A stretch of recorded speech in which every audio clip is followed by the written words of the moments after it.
সোনার তালুক এমন এক জায়গা যেখানে সোনা ফলে, সোনার ফসল নয়, আসল সোনা।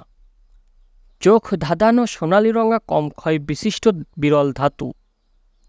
২০ বছর আগেও কেজিএফ বা কোলার গোল্ড ফিল্ড ছিল সেই সোনার আতুর ঘর। বক্স অফিসে ঝড় তুলে দেওয়া কন্নড় ভাষার ছবির দৌলতে এখন কেজিএফ পরিচিত নাম।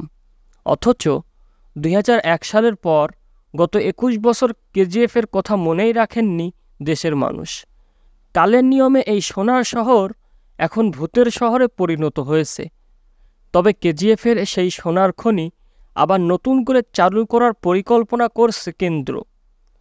গত সপ্তাহে কেজিএফ খনি নতুন করে খোলার কেন্দ্রীয় প্রস্তাবে মত দিয়েছে ভারতের কর্ণাটক সরকার।